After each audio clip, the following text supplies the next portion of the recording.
Abra a tua Bíblia, em 2 Coríntios, capítulo 5, vai ser uma introdução que a gente vai fazer nesse texto. Não vai ser o texto sobre o qual a gente vai meditar muito, mas vamos fazer uma introdução nesse texto. 2 Coríntios, capítulo 5, verso 17. Você deve conhecer esse texto de cor, mas a gente está muito ligado sempre no verso 17, mas o verso 17 a gente já decorou.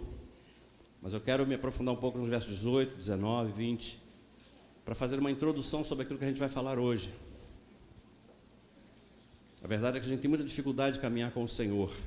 O inimigo é astuto. Eu digo que o inimigo é um psicólogo milenar. Está sempre querendo nos tirar da presença do nosso Deus. 2 Coríntios 5,17, na versão que eu tenho aqui, a minha é NVI. Ela diz assim: Amém? Amém, Amém ou misericórdia? Amém. Amém. Diz assim: assim que, se alguém está em Cristo, nova criatura é. As coisas velhas já passaram, eis que tudo se fez novo. E tudo isso provém de Deus, que nos reconciliou consigo mesmo por Jesus Cristo e nos deu o ministério da reconciliação. Verso 19, isso é, Deus estava em Cristo, reconciliando consigo o mundo, não lhes imputando os seus pecados, e pôs em nós, em mim e você, a palavra da reconciliação. Novamente aparece a palavra reconciliação. De sorte, verso 20, eu paro aqui, que somos embaixadores da parte de Cristo, como Deus por nós rogasse. Rogamos-vos, pois, da parte de Cristo, que vos reconcilieis com Deus. Feche os teus olhos e não a tua Bíblia. Nós vamos gastar a Bíblia hoje, mas vamos orar a Deus mais uma vez. Senhor Deus, Pai querido, louvado seja o teu nome. Esta é a tua palavra. Ela nos dá uma série de informações, ela nos instrui acerca de muitas coisas, e é sobre isso que Deus fala conosco, que a gente vai meditar hoje. Fala conosco através da tua palavra. Revela-te de forma sobrenatural sobre a vida de cada um de nós. Derrama sobre essa igreja a porção que o Senhor separou no céu, para ser derramada sobre esse povo que de manhã está na tua casa, para te ouvir, te bendizer e glorificar o teu nome. Assim eu oro a ti, em nome do teu filho amado Jesus. Amém? Amém. Queridos, hoje de manhã de Santa Ceia. E um texto muito conhecido da Santa Ceia diz: examine, pois, o homem a si mesmo.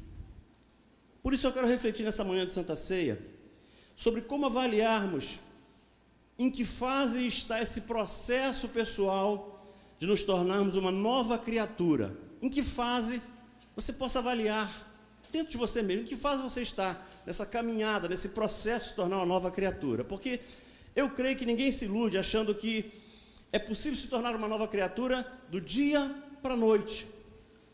Não tem como. Ninguém dorme velha criatura e acorda nova criatura.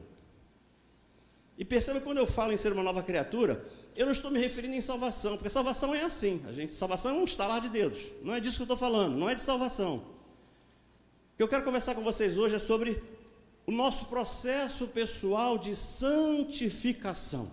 Porque esse é o grande desafio. Levantar a mão e aceitar Jesus é mais ou menos tranquilo. Mas esse processo de santificação é que às vezes é doloroso.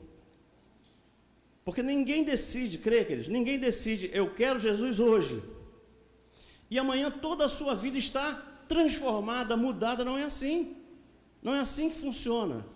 Eu creio que todos nós concordamos que essa transformação pessoal, ela é um processo. A gente entra num processo para nunca mais sair dele. E a gente vai galgando dia após dia, um novo degrau. Por isso mesmo que uma pessoa deseje muito se tornar uma nova criatura, a pessoa quer muito, ela está decidida, ela está determinada a ser uma nova criatura, mas não é fácil deixar de viver para o mundo e passar a viver para Cristo. Isso é um desafio muito grande para qualquer um de nós. E eu creio que a melhor referência bíblica para nós foi a saída do povo hebreu do cativeiro egípcio. Porque existem muitas semelhanças entre o que ocorreu lá e o que ocorre ainda hoje nos nossos dias. Tem muita semelhança. Por isso eu fiz questão de introduzir essa mensagem lendo esse texto da segunda carta de Paulo aos Coríntios. Por quê? Porque ela fala do propósito do novo nascimento.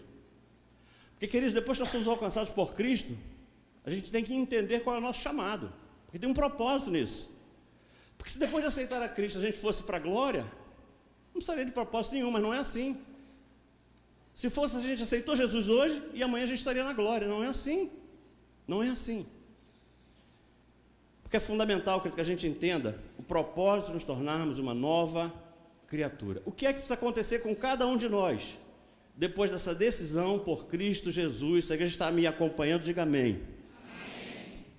O texto que a gente leu começa dizendo assim: se alguém está em Cristo, nova criatura é, as coisas velhas se passaram, eis que tudo se fez novo. Então, o texto começa dizendo que aquele que reconhece a Jesus como Senhor e Salvador é tratado por Deus como sendo uma nova pessoa. Uma nova pessoa. A Bíblia chama isso de novo nascimento.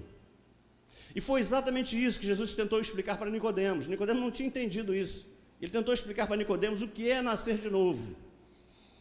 E um dos principais benefícios dessa nova decisão, dessa nossa decisão pessoal, é que o Senhor não leva mais em conta os erros que nós cometemos no passado. Isso é lindo, isso é maravilhoso. Se eu fosse comparar com o que ocorre nos nossos dias, com alguns políticos, eu diria que após essa decisão pessoal por Cristo, a gente se transforma em ficha limpa. A gente passa a ser ficha limpa. Mas não para por aí, o versículo revela mais. Ele diz que a partir dessa decisão pessoal, todos nós adquirimos o direito de começar a escrever uma nova história de vida. Louvado seja o nome do Senhor. Que maravilha! Ficou tudo para trás, vamos começar hoje a escrever uma nova história. Mas só que depois de Deus nos revelar os benefícios desse novo nascimento, porque tem benefícios no novo nascimento, no verso 18, Deus começa a revelar o que é que Ele espera de nós. A Bíblia Sagrada começa a tratar das nossas responsabilidades. E aqui que é o desafio. Porque depois de alcançados pela graça salvadora de Cristo, nós não podemos nos limitar a olhar para nós mesmos. Agora eu já sou salvo, agora que se dane o resto. É assim? Não, claro que não. Claro que não. O verso 18 diz que Deus confiou a mim e a você um ministério. Você sabia que você tem um ministério como nova criatura? Ele chama-se Ministério da Reconciliação. Está assim no verso 18? É um ministério. Ministério da Reconciliação. E deixe-me dizer algo. Quando Deus confia a qualquer um de nós esse ministério, Ele não está pensando somente em nos abençoar, mas Ele quer que essa decisão faça de nós um abençoador de pessoas. Eu sou salvo para levar salvação, eu sou curado para ajudar alguém a se curar, eu sou abençoado para abençoar, é assim. Isso é confirmado no verso 19, quando ele diz que Ele pôs em nós a palavra da reconciliação. E esse recado de Deus é concluído no verso 20, quando a Bíblia diz que esse ministério faz de cada um de nós embaixadores de Cristo. E diz mais, como se Deus estivesse rogando por intermédio de cada um de nós, que a gente levasse essa palavra de reconciliação aos outros. Gente, se reconcilie com Deus, se reconcilie com Deus, se reconcilie com Deus. É isso que a Bíblia diz. Que ele só confirma o que o próprio Jesus, ao final do seu ministério aqui na terra, ele disse aos seus apóstolos. Ele reúne os seus apóstolos no final do ministério e diz aos seus apóstolos assim: olha, ide, portanto, fazei discípulos de todas as nações, batizando-os em nome do Pai, do Filho e do Espírito Santo, ensinando-os a guardar todas as coisas que vos tenho ordenado. Mateus 28, 19, comecinho do verso 20. Só que todos nós sabemos que fazer discípulos não é fácil. Se eu perguntasse a você, fazer discípulo é fácil? Que desafio, gente. Interessante que fazer discípulos não é fácil, nem para quem é novo convertido e nem para quem é maduro na fé. E eu explico por quê. Porque normalmente quem é um novo convertido, quem está no primeiro amor, é uma pessoa que sobra entusiasmo. Já viu alguém no primeiro amor? Nossa, é um entusiasmo só. Mas o que falta aos novos convertidos? Estratégias. A pessoa tem muito entusiasmo, mas não tem estratégia nenhuma. Então a gente faz besteira em cima de besteira. Não sei se você fez também, eu fiz muitas. Quando a gente é novo convertido, a gente chega a ser chato. Mas para os maduros da fé, para os maduros na fé, também não é fácil fazer discípulos. Por quê? Porque quem é maduro na fé tem estratégia demais. Mas quanta estratégia? O que falta? Entusiasmo. A pessoa está cheia de estratégia, mas não tem mais entusiasmo. Queridos, mas a Bíblia é muito clara quando o assunto é fazer discípulos. Nós temos que entender que existe uma sequência pré-estabelecida por Deus que nós temos que seguir. Eu não posso tentar fazer discípulos de qualquer maneira. Se nós quisermos ser bem-sucedidos nessa tarefa de fazer discípulos, nós temos que ter alguns cuidados. E eu julgo que o principal deles, a principal instrução que Deus dá a esse respeito, é aquela que está registrada no livro dos Apóstolos. Atos dos Apóstolos, capítulo 1, verso 8. Você deve conhecer esse texto de cor. Lá está registrado o seguinte: e sereis minhas testemunhas, tanto em Jerusalém, como em toda a Judéia e Samaria, e até os confins da... Você conhece esse verso de cor. Gente, aqui tem muita coisa para a gente explorar. Me permitam compartilhar com vocês o meu entendimento sobre esse texto. Eu creio que o nosso Deus aqui, Ele estava revelando a ordem que nós deveríamos seguir nesse processo de fazer discípulos. Você vê que em primeiro lugar, Ele coloca o quê? Os confins da terra? Não. Em primeiro lugar, Ele coloca o quê? Jerusalém. Começa tudo por Jerusalém. E eu quero que você caminhe comigo entendendo que Jerusalém aqui representa, na nova aliança, aqueles que são da nossa própria casa. É a nossa Jerusalém, os da nossa própria casa. Depois vem Judéia, e eu gostaria de ver a Judéia como sendo os nossos parentes, a nossa parentela toda, é a nossa Judéia. Depois vem Samaria, e eu gostaria de classificar como os da Samaria, os nossos amigos, aquelas pessoas que são amigos nossos, nosso relacionamento. Aí em seguida vai até os confins da terra, e aqui, nos confins da terra, eu acho que Jesus estava estendendo esse cuidado a todas as pessoas, as demais pessoas de qualquer lugar, mesmo que a gente não conheça. Pastor, por que o senhor tem esse entendimento? Por que o senhor tem essa visão? Queridos, basta a gente olhar a geografia daquela região. Se você for ao mapa daquela região, você vai entender que o recado de Deus é muito claro. É muito claro. Ele está dizendo para mim e para você que nós temos que fazer discípulos, começando daqueles que estão mais próximos de nós, e depois caminharmos em direção àqueles que estão mais distantes de nós. É assim que se faz discípulos. Começando com aqueles que estão mais perto e caminhando em direção àqueles que estão mais longe. Esse é o recado. E é imprescindível a gente entender que Jesus aqui não estava falando de importância. Não era importância que Deus queria ensinar a gente. Ah, mas quem está mais perto é mais importante. Não é isso. Não é importância. Na verdade, a Bíblia está ensinando a mim e a você sobre prioridades. Porque a prioridade nossa tem que ser aqueles que estão mais perto. É a nossa prioridade. Ele estava nos alertando que não agrada a Ele eu tentar querer fazer discípulos lá nos confins da terra, se eu não estiver empenhado em conquistar os de dentro da minha própria casa. Não agrada a Ele isso. Eu tenho que trabalhar primeiro a minha Jerusalém. Paulo fala isso a Timóteo, em 1 Timóteo 5,8, quando ele fala assim: mas se alguém não tem cuidado dos seus... Você conhece esse texto? Amém? Mas se alguém não tem cuidado dos seus, quem são os nossos? Jerusalém, que é a nossa família, Judéia, que é a nossa parentela, e Samaria, que é os nossos amigos. São os nossos amigos.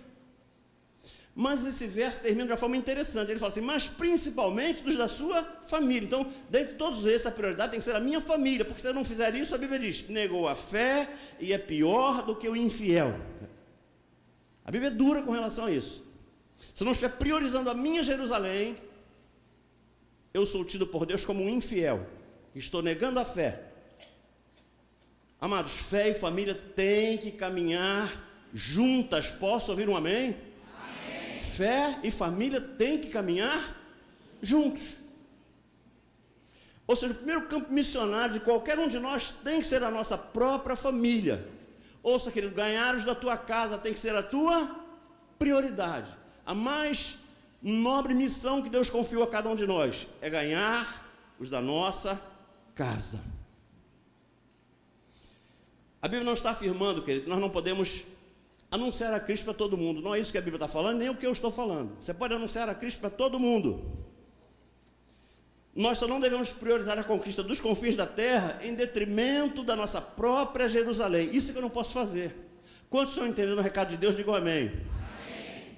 Queridos, esse é um desafio gigantesco. Ganhar da nossa própria família é um desafio que não tem tamanho. Quem tem familiares ainda não alcançados por Cristo sabe muito bem daquilo que eu estou falando. Eu quero que você entenda, que você aceite que a tua família tem que ser o teu primeiro campo missionário. Aí sim, dito isso, eu posso entrar aqui na mensagem. O que nós temos que fazer para ganhar os nossos para Cristo? O que nós temos que fazer para ganhar os nossos para Cristo? Bom, para dar essa resposta, eu gostaria de olhar com vocês para o processo de libertação daquelas famílias que ficaram cativas no Egito, porque as semelhanças são enormes. Você vai depois no final concordar comigo quando a gente termina essa mensagem. Quantas semelhanças tem entre a saída das famílias do Egito e a saída das nossas famílias do mundo em direção a Cristo? Por que será que tem tanta semelhança assim? Nós estamos em outra época, em outro milênio.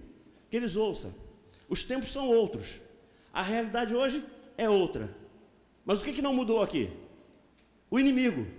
O inimigo é o mesmo. O inimigo que estava lá é o mesmo inimigo que está aqui. Por isso que as semelhanças são enormes, mas muito grandes mesmo. Vamos ver hoje algumas armadilhas que o inimigo colocou no caminho daquelas famílias e que coloca nos nossos caminhos até hoje. Até hoje. Para fazer isso, eu gostaria que você abrisse sua Bíblia em Êxodo, capítulo 3. Êxodo, capítulo 3, é aqui que a gente vai pregar.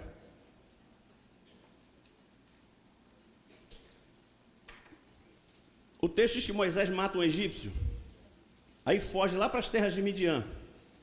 Aí ele chega lá em Midian, aí dentro daquelas moças midianitas, ele encontra uma moça chamada Zípora, filha de Jetro. Aí Moisés casa com Zípora e permanece lá durante 40 anos, nas terras do seu sogro Jetro. Até que um belo dia, Deus fala com Moisés numa sarça ardente. Isso está no verso 9. Diz assim: pois o clamor dos filhos de Israel chegou até mim, e também vejo a opressão que os egípcios os estão oprimindo. Verso 10 de Êxodo 3: vem agora, e eu te enviarei a Faraó para que tires o meu povo, os filhos de Israel, do Egito. Então Moisés vai a Jetro, comunica isso a Jetro. Jetro o abençoa, ele volta ao Egito, ele volta à terra dele primeiro, pega seu irmão Arão e vai até o Egito procurar a Faraó para entregar o recado de Deus, o recado que Deus havia confiado a ele. Mas é interessante, chegando diante de Faraó, ele dá o recado de Deus, e Faraó desafia o Deus de Israel. Faraó desafia o Deus de Israel. Está em Êxodo 5:1. E depois foram Moisés e Arão e disseram a Faraó: assim diz o Senhor, Deus de Israel, deixe ir o meu povo para que me celebre uma festa no deserto. Mas Faraó disse: quem é o Senhor, cuja voz eu ouvirei, para deixar ir Israel? Não conheço o Senhor, nem tampouco deixarei ir Israel. Esse é um resumo muito rápido que aconteceu ali, e você conhece toda essa história. Depois que Deus endurece o coração de Faraó, Deus tem que mandar 10 pragas para poder libertar o povo. Você conhece tudo. Eu só gostaria de usar essa história da luta de Moisés para tirar aquelas famílias do Egito, para comparar com a nossa luta hoje. Qual é a luta que a gente trava hoje para tirar a nossa família do mundo, para que ela caminhe ao lado do Senhor? Porque nessa caminhada a gente vai encontrar muitas armadilhas. Assim como aquele povo encontrou armadilhas, hoje a gente encontra muitas armadilhas colocadas pelo inimigo. Posso ouvir um amém? Bom, vou falar, se der tempo, de 4 armadilhas que o inimigo colocou lá naquela época e ele coloca até hoje para tentar impedir a nossa caminhada. A primeira armadilha que o inimigo colocou lá e coloca hoje está em Êxodo 8:25. Vai comigo em Êxodo 8:25. Primeira armadilha que a gente vai ter que passar para sair do mundo e caminhar com Deus.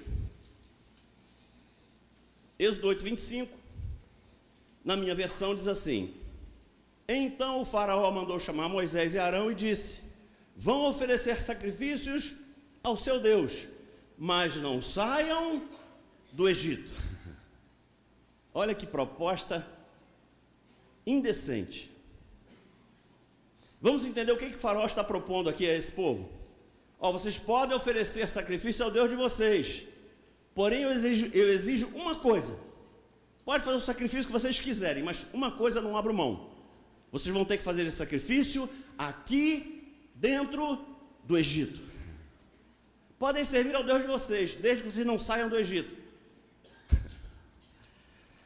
Queridos, eu até permito vocês adorarem ao Deus que vocês servem, eu só não permito que vocês saiam do Egito.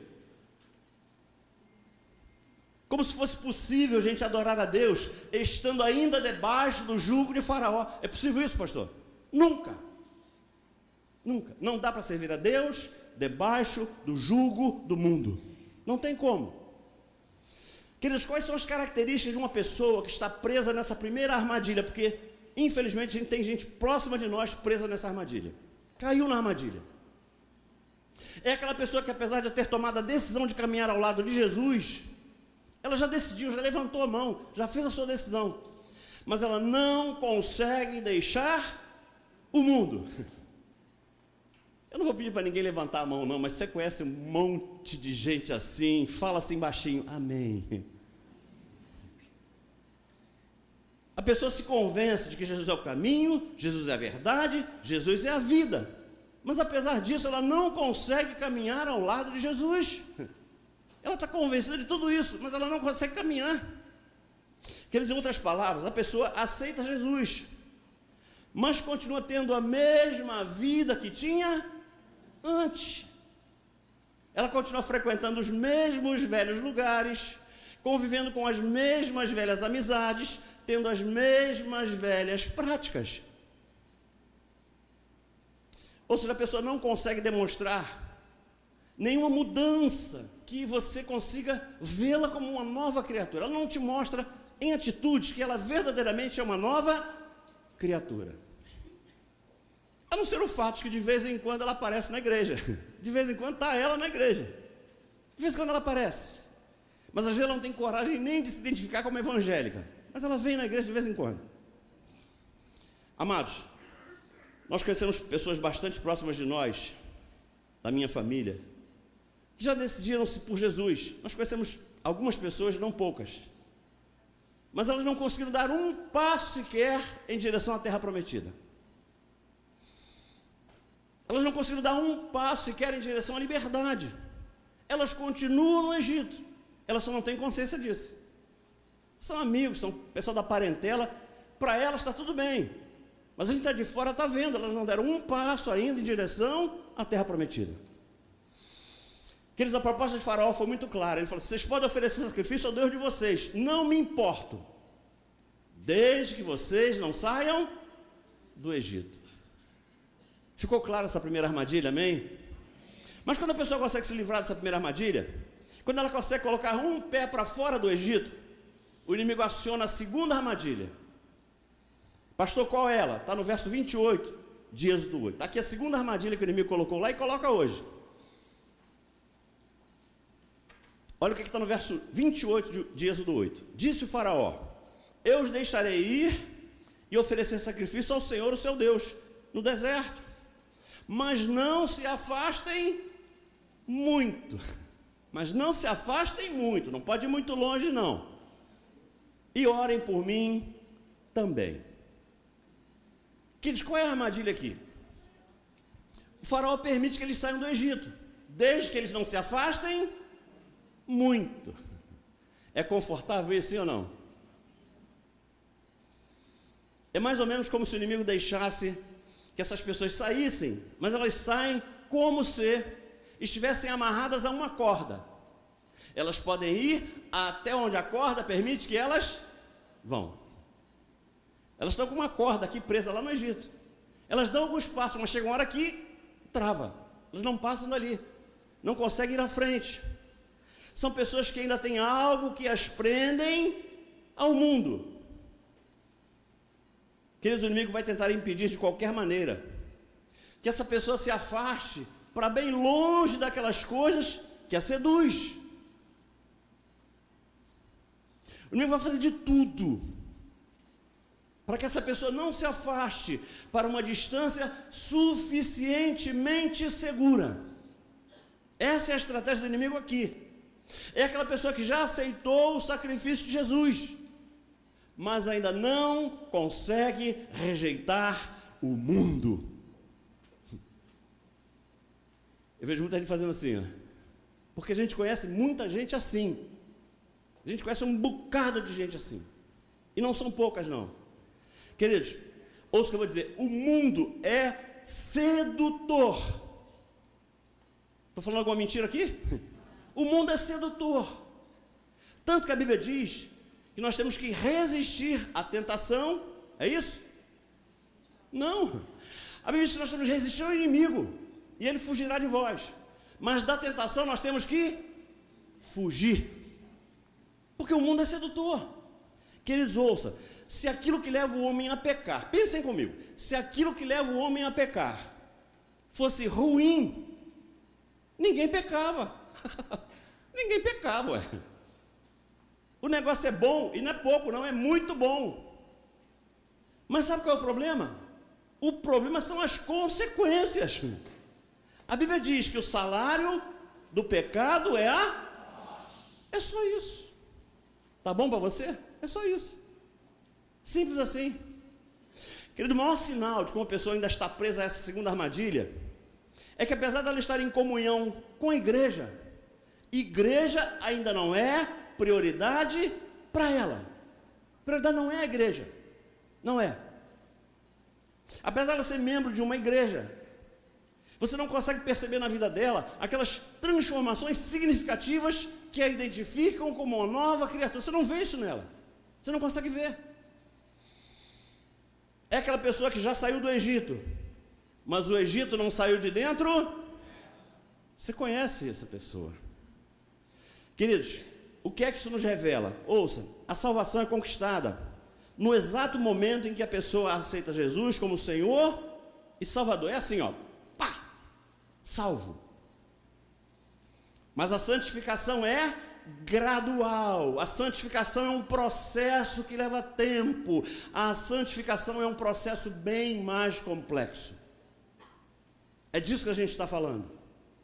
Queridos, o inimigo não desiste. Quando ele percebe que vai perder aquela pessoa que já confessou a Jesus como Senhor e Salvador, ele não perde tempo. A primeira coisa que o inimigo faz quando vê que vai perder uma pessoa é usar as pessoas mais próximas para tentar atrapalhar a nossa caminhada. E ninguém faz isso melhor. Melhor o quê, pastor? Atrapalhar a nossa caminhada. Ninguém faz isso melhor do que amigos, parentes e até mesmo os da nossa própria família. Veja só o que Faraó pede no final do verso 28. E orem por mim também. Gente, isso é apelação. Não, isso é apelação. Apelação. Como é que isso acontece nos nossos dias?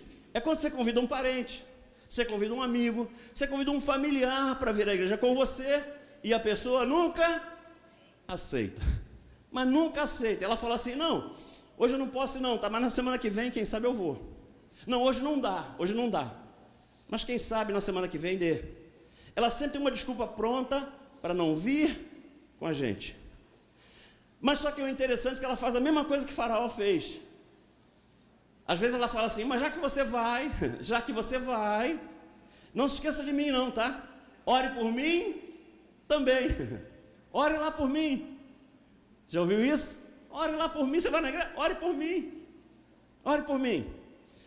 Querido, onde é que reside o perigo? Aquela pessoa que ainda não está muito firme, ela pode ficar com receio de se afastar muito dos seus familiares, dos seus amigos, e acabar perdendo essas pessoas de vez para o mundo. Então ela entra numa crise, ela entra numa dúvida muito grande.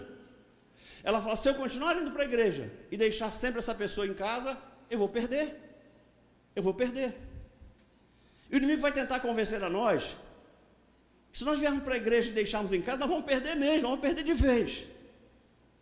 A gente fica com esse drama de consciência, se eu continuar indo na igreja e deixar essa pessoa, eu vou perder. Por que isso é uma armadilha? Porque a pessoa pode pensar assim, então já que ela não quer vir à igreja hoje, então hoje eu vou fazer o seguinte, hoje eu não vou também. Hoje eu vou ficar com eles. Olha a armadilha aí. Já que ele não quer vir hoje, então eu vou passear no shopping com ele hoje, não vou na igreja também.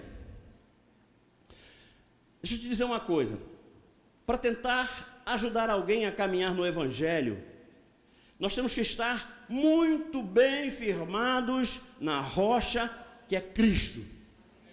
Ouça o que eu vou dizer, irmão, se a gente não estiver muito firme na fé, essa pessoa pode nos levar a apostatar da fé. A Bíblia diz em Mateus 16, 26, pois que aproveita o homem ganhar o mundo inteiro e perder a sua própria alma? Que adianta? É mais ou menos, querido, o que acontece com uma pessoa que está se afogando. Não sei se você já ouviu falar sobre isso. Para ajudar alguém que está se afogando, sem correr perigo, é necessário estar muito bem treinado, muito bem preparado para fazer isso. Porque se você tentar ajudar alguém que está se afogando, e você não estiver preparado para fazer isso, se não souber a técnica que tem que ser empregada para fazer isso, está arriscado a pessoa te dar uma gravata e te levar para o fundo junto com ela. Sim ou não? Sim. Querida, ouça o que eu vou fazer, ouça o que eu vou falar. Querido, ouça o que eu vou falar. Existem pessoas próximas de nós, que a gente pode pensar, mas pastor, então vou abandonar? Ué, vou abandonar? Ouça o que eu vou dizer. Tem pessoas muito próximas de nós, que estão precisando muito mais da nossa oração do que da nossa companhia. Quantos me entendem, digam amém. Amém. Mas quando o inimigo percebe que essa pessoa está desvencilhada dessa segunda armadilha, a pessoa está determinada a continuar caminhando com Cristo, o inimigo tira o foco da pessoa, porque o inimigo sabe que perdeu, aquela eu perdi, perdeu. O inimigo tira o foco da pessoa e foca em quem? Na família. Olha como é que o inimigo é sagaz. Ele lança aqui a terceira armadilha, está em Êxodo 10, 8, terceira armadilha e penúltima. Êxodo 10, 8, está a terceira armadilha que Satanás lançou lá e lança hoje. Então Moisés e Arão foram trazidos de volta à presença de Faraó, que lhes disse: vão e prestem culto ao Senhor, o seu Deus. E Faraó pergunta, interessante, olha o que Faraó pergunta: mas digam-me, quem irá? Verso 9, Moisés responde: temos que levar todos, jovens, os velhos, nossos filhos, nossas filhas, nossas ovelhas, nossos bois, porque vamos celebrar uma festa ao Senhor. Aí no verso 10, Faraó lança um desafio. Olha o que Faraó fala no verso 10. Disse-lhes o Faraó: vocês vão mesmo precisar do Senhor quando eu deixá-los ir com as mulheres e crianças? É claro que vocês estão com má intenções. É claro que vocês estão armando uma aí. De forma alguma. Só os homens podem ir prestar culto ao Senhor, porque foi isso que vocês me pediram. E Moisés e Arão foram expulsos da presença de Faraó. Vamos entender o que está acontecendo nesse texto. Eles pedem para ir todos, homens, mulheres, crianças, gado, tudo. O Faraó fala assim: negativo, se eu deixar vocês irem todos, ninguém volta mais. Vocês não vão voltar, isso é armadilha. Não, vocês estão armando para mim, não vão. Eu vou deixar ir, mas só os homens. Os homens podem ir. Mulheres, crianças, gado, fica aqui como garantia. Fica aqui retido. E queridos, como é que isso acontece hoje? Muitos daqueles que estão em comunhão com Cristo, muitos que estão em comunhão com as suas igrejas, ainda não se desvencilharam dessa armadilha. Eles já saíram do Egito, mas não conseguiram tirar ainda os seus familiares. Esposa que não tirou o marido, marido que não tirou a esposa, pais que não tiraram os filhos, filhos que não tiraram os pais. Queridos, qual é a intenção do inimigo quando ele faz isso? Ele sabe que nós somos um ser social. O inimigo sabe disso, nós somos um ser social. E o peso da família tem assim uma influência muito grande na estabilidade emocional da gente. Porque quando a gente caminha com Cristo e a família não, a gente fica dividido, a gente fica incomodado. Queridos, ouçam, algumas pessoas atravessando esse período difícil, qual pastor? Elas estão na igreja, mas a família não está. Algumas pessoas sofrem uma chantagem muito grande, mas muito grande mesmo, dos da sua própria casa. Algumas pessoas sofrem uma chantagem emocional. Qual, pastor? A esposa que não quer ir para a igreja, porque não está convertida, fala para o marido assim: você vai ter coragem de me deixar sozinha de novo? Já vai lá para aquela igreja de novo, já vai para lá de novo. Chantagem emocional. Já tem outras que a chantagem é financeira. O marido fala assim: já sei, vai dar dinheiro para o pastor de novo. Ah, vai lá de não dar dinheiro para o pastor?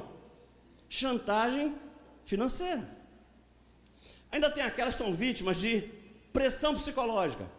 Quando um diz que vai para a igreja, fala assim: já sei, fizeram uma lavagem cerebral em você. Ah, vai. É lavagem cerebral. Chantagem psicológica. Queridos, todos nós temos que crer, é promessa de Deus que nós vamos resgatar toda a nossa família. A Bíblia diz: creia no Senhor Jesus e serão salvos você e os da tua casa. Mas mesmo que essa pessoa consiga se desvencilhar dessa terceira armadilha, resgatando toda a sua família, o inimigo não desiste. Que eles pensem comigo, tem muita gente boa na igreja achando que depois que ganha a família toda para Cristo, o inimigo já foi derrotado. O pastor já ganhou todo mundo para Cristo, o inimigo está derrotado. O inimigo está derrotado. Não existe mais nenhuma armadilha a ser vencida. Mas, queridos, ouça, o inimigo não desiste, ele vai continuar tentando todo dia. Nessa hora, o inimigo coloca em ação uma das suas mais sutis armadilhas. Ouça o que eu estou dizendo, nessa hora o inimigo coloca em ação uma das suas mais sutis armadilhas. É a quarta e última armadilha, e eu termino aqui. Abra comigo em Êxodo 10, verso 24. Quarta armadilha, a gente fecha.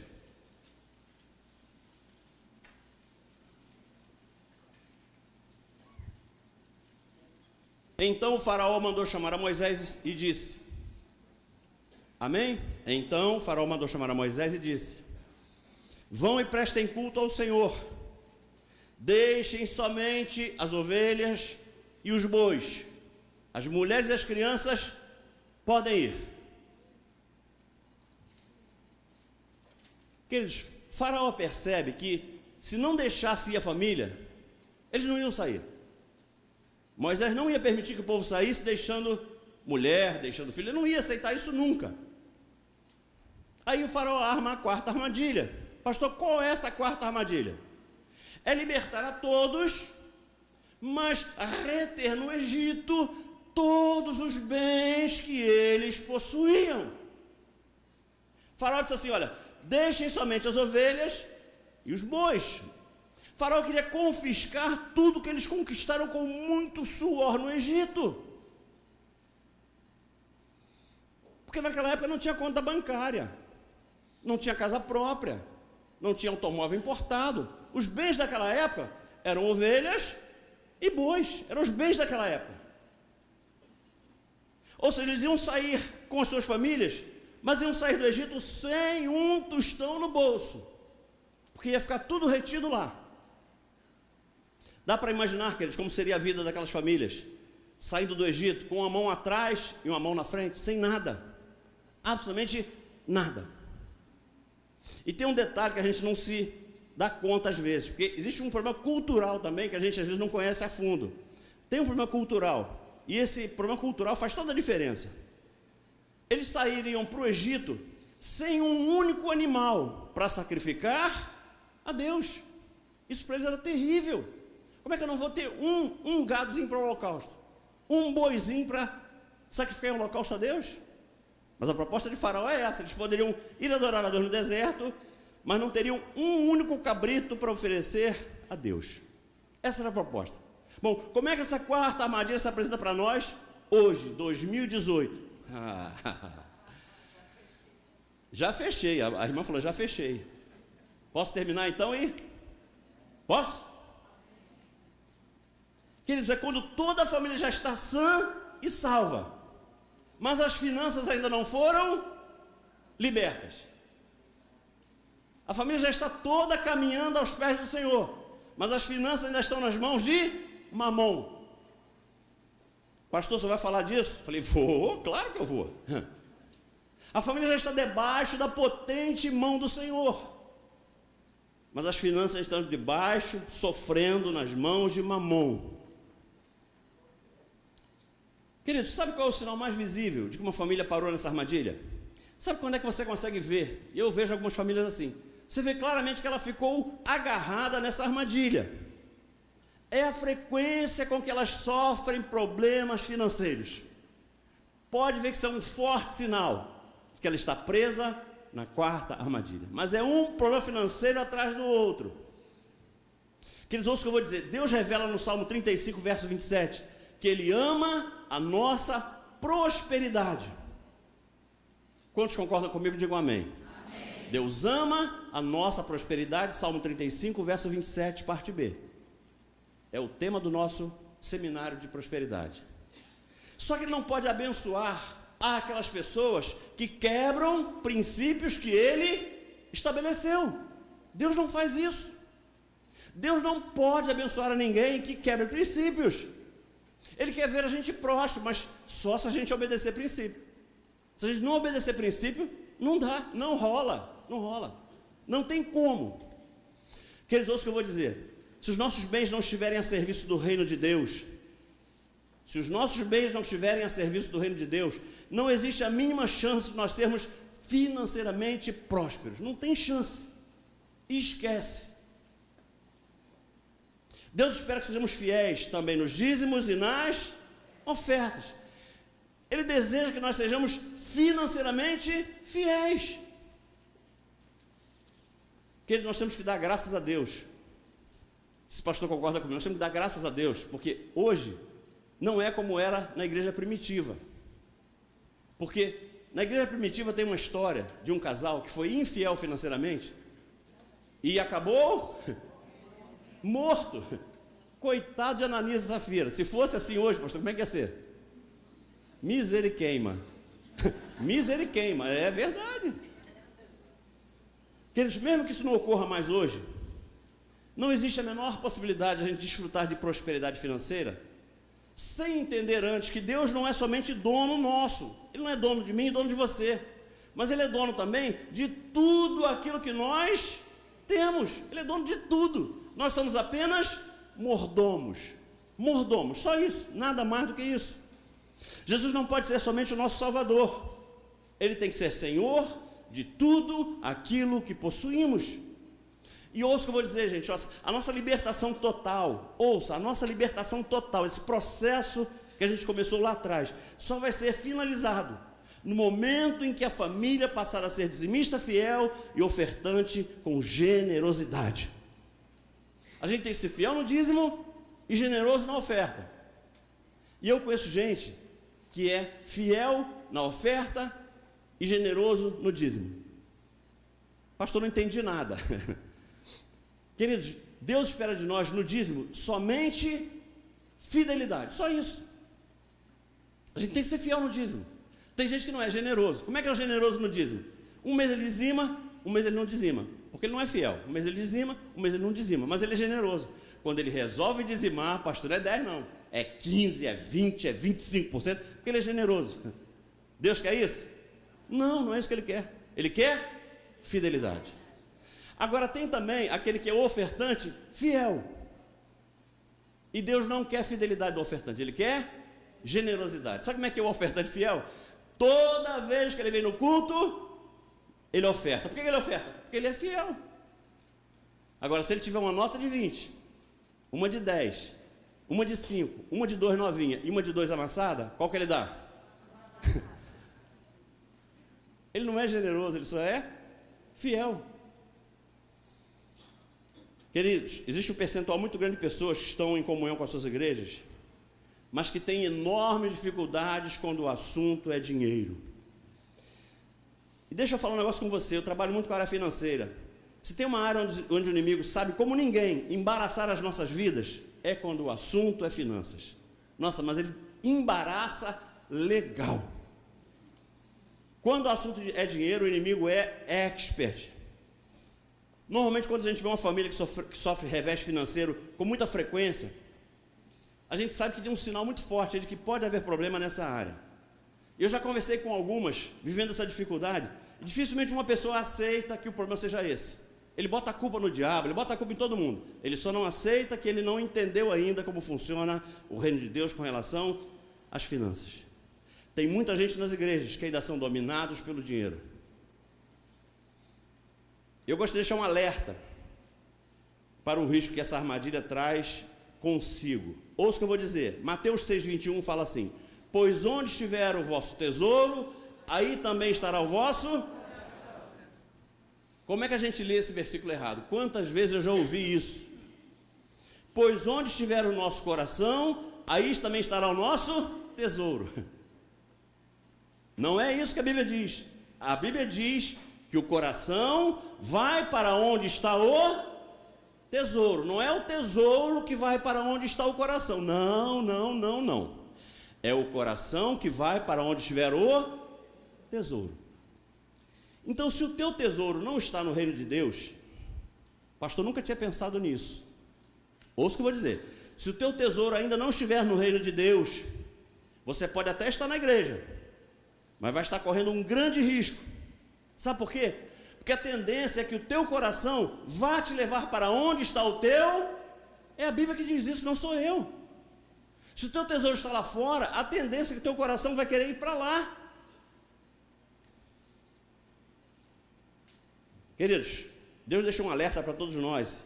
1 Timóteo 6,10, falando que o amor ao dinheiro é a raiz de toda espécie de males, e nessa cobiça alguns se desviaram da fé e transpassaram a si mesmo com muitas dores. É dinheiro desviando pessoas da fé. É isso que a Bíblia diz. Ouça, aquelas famílias de servos de Deus que não são ainda, ou não conseguem ainda ser dizimistas fiéis e ofertantes generosos, certamente não serão impedidas de andar nas ruas de ouro da Nova Jerusalém. Mas enquanto elas estiverem aqui, não entendendo esse princípio, elas não vão desfrutar daquilo que está em João 10,10. Jesus disse que nós estivermos firmes nele, nós teremos vida e vida abundante. Amém? Amém. Bom, eu fecho aqui, meu horário terminou. Queridos, o nosso grande desafio é permanecermos fiéis ao Senhor. Antes de pensar em ganhar almas para Cristo, nós temos que pensar na nossa própria salvação. Nós temos que cuidar muito bem da nossa própria salvação, porque a Bíblia diz: pois que aproveita o homem ganhar o mundo inteiro, se perder a sua própria alma. Aí sim, firmes em Cristo, firmados na rocha, nós temos que começar o processo. Como é que o processo começa? Primeiro eu vou tentar ganhar a minha Jerusalém, depois eu vou tentar ganhar Judeia, em seguida Samaria, e por último os confins da terra. Queridos, ouçam o que eu vou dizer. Se você acha, e eu vejo muita gente bem sucedida profissionalmente, financeiramente, achando isso. Se você acha que o preço a ser pago para ganhar o mundo para Cristo for o sacrifício da tua própria família, você está redondamente enganado. Deus não cobra isso de nós. Deus nunca vai cobrar de um servo dele o sacrifício da família para ganhar o mundo para Cristo. Não vai. Isso vai contra princípios de Deus. Posso ouvir um amém? Amém. Vamos ficar em pé.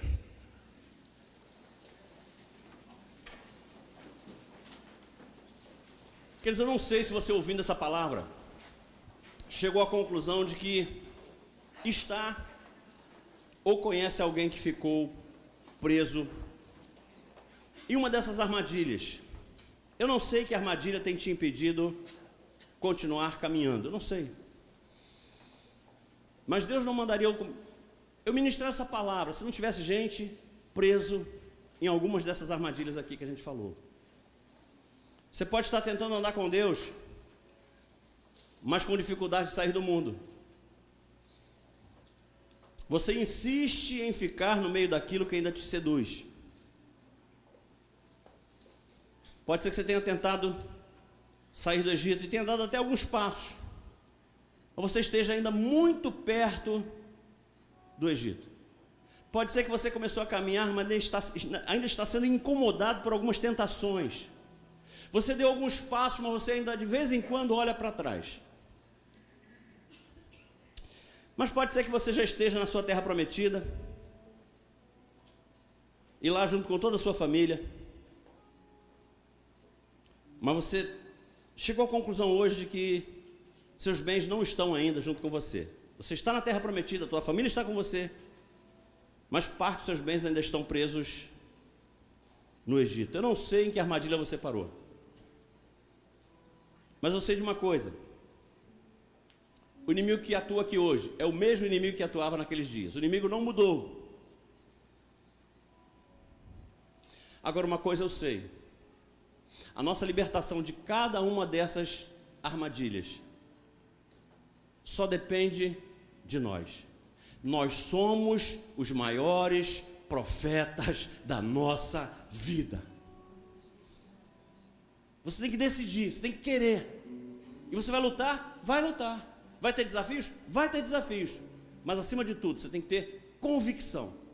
Eu quero sair de cada uma dessas armadilhas. Moisés, que era o representante legítimo daquele povo, do sentimento que estava no coração daquele povo, disse algo tremendo. Moisés disse assim: nem uma unha ficará no Egito, nem uma unha. E queridos, ouça, se o inimigo deu a vitória lá, se o inimigo perdeu lá, se Deus nos deu a vitória lá, o nosso Deus é o mesmo. Se o inimigo que tentava prender o povo era o mesmo lá e hoje, o nosso Deus também que ganhou lá é o nosso Deus de hoje. Se ele deu vitória lá, ele vai dar vitória aqui. Se ele deu vitória no Egito, ele vai dar vitória aqui em Santos. Basta você crer. Eu vim aqui para te desafiar a fazer uma leitura da tua vida, a examinar o homem, a examinar a mulher, a si mesmos. E se você identificar qualquer coisa que está te prendendo, coloque diante de Deus e peça a Deus para te ajudar nesse processo. Eu não tenho dúvidas de que em curtíssimo espaço de tempo, alguém pede o microfone ao pastor Natalino para dar um testemunho aqui de uma vitória maiúscula que teve a partir daquilo que Deus fez na vida dele. Pela tua cabeça, eu quero orar. Senhor Deus, Pai querido, estamos aqui reunidos na tua presença, e a tua palavra é clara quando diz que nós ligamos na terra e é ligado no céu. Quando concordamos na terra, é concordado nos céus. Por isso, eu uno a minha fé, a fé de cada um daqueles que estão aqui ouvindo a tua palavra, para que o Senhor fortaleça, capacite, alargue a fé de cada um, para que possamos caminhar a passos largos em direção ao centro da tua vontade, nos livrando de cada uma das armadilhas que o inimigo tem tentado colocar na nossa caminhada. Eu peço que seja assim, mas conhecendo o Deus a quem nós servimos, eu já te agradeço. Deus, muito obrigado pela vitória de cada um dos teus filhos. Assim oro, em nome do teu filho amado Jesus. Quando você recebe essa palavra, dê um amém.